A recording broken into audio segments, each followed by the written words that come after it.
I really do appreciate this exhibit, and I particularly appreciate those people who take the time out to come and look at it. I hope they could get something out of it useful for a look back at the history that they're getting the tail end of right now.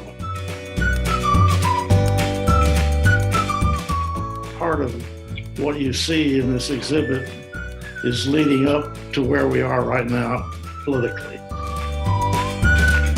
In my daily office life, when I went to an office as opposed to drawing at home, the New York Times, the Washington Post, the LA Times, and what you basically do is try to keep on top of current events and current issues. And in that process, you also collect a lot of information which you store and reuse. Reading and research is by far and away the most important part of what I think I do. Drawing is merely a vehicle to express it. And it's nice if your drawing is good enough and you can get away with communicating with people successfully through that also.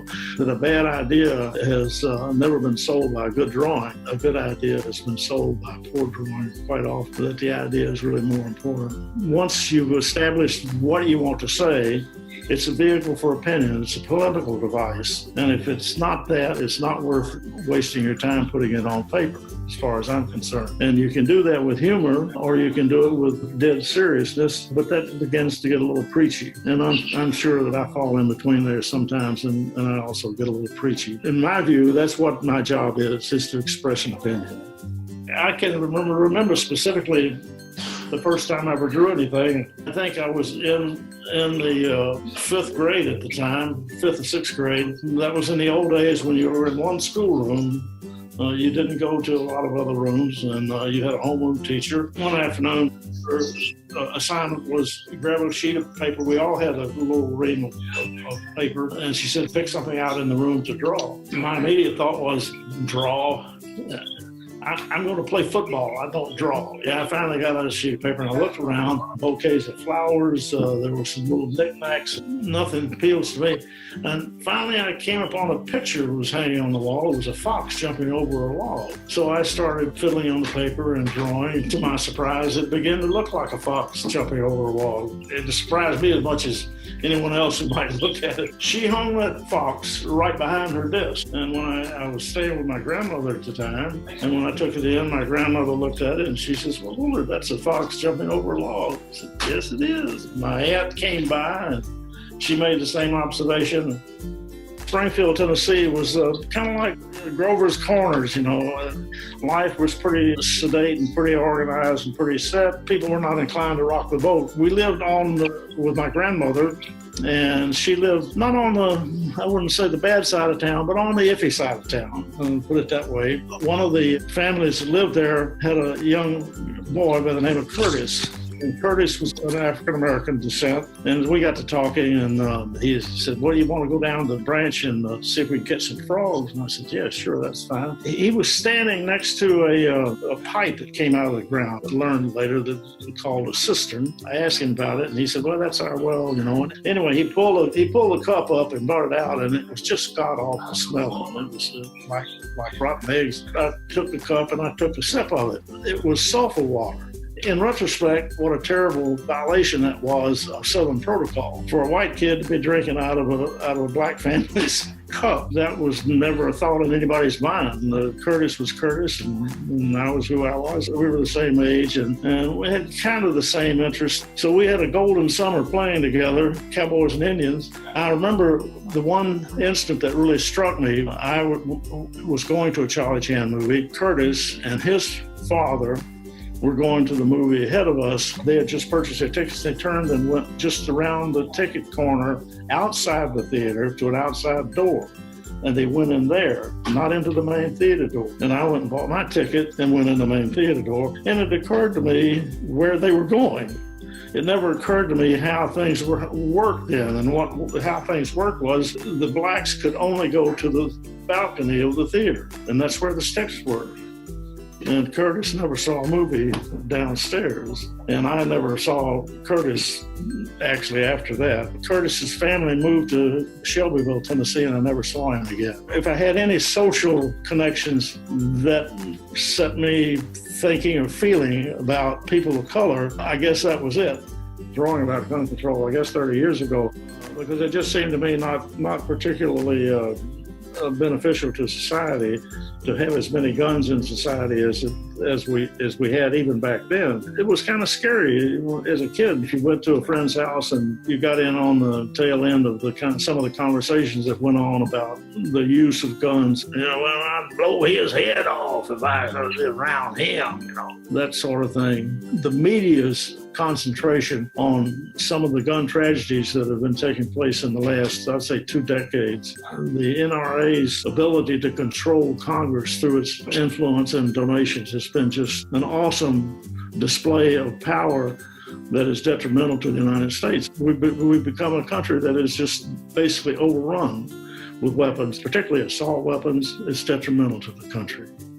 I have seen as an adult the almost cliche discrimination that goes on between the male community and the female community in all manners, in all fashions. You simply can't tolerate that in a just society. On the other hand, as a male, I think we bring a lot of baggage with us that we're not even aware of, and you have to work to overcome that. You have to realize that you have that inside you that you have to be careful about, because you don't want to fall in the same category as the people that you're preaching to through in that case, my cartoons. And my daughter should well be aware of that. I was making a speech up in Mankato in Minnesota. Denise's sister, Cheryl, had been home that day when I was gone, and the phone rang. And it was from Jermaine Greer. She called to tell me that I had won an award from the United Nations for the best cartoon dealing with women's rights. And that was back when the battle for the Equal Rights Amendment was going on, and I was supporting that. So she told me about this phone call. And she said, well, this woman from New York called you. And she said, you've won an award, some kind of award. So I had to go to New York and accept this award. And Jermaine Greer was the host. She pulled me aside and says, I want to tell you a story about my phone call to your house. And I said, okay. She said, your daughter answered. And I said, yeah, that was Cheryl.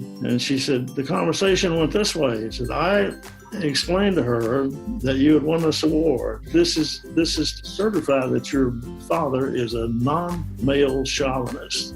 And she said there was a pause on the phone, and Cheryl said, you're kidding. That goes to the point I'm making. That sometimes you probably have traits that you're not aware of.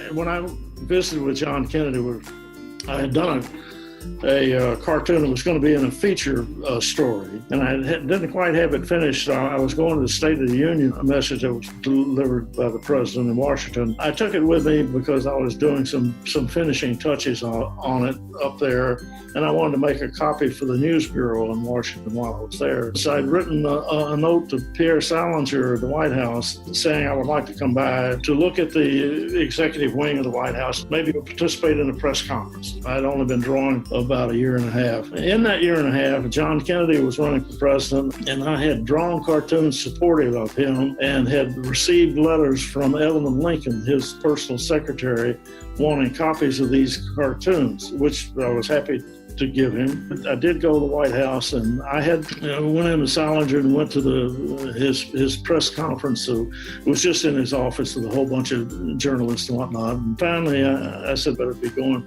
He said, no, wait a minute. Hang around about another 20 minutes because the president wants to meet you. And he smiled, when he said that. And I was smoking his cigar. I said, yeah, right.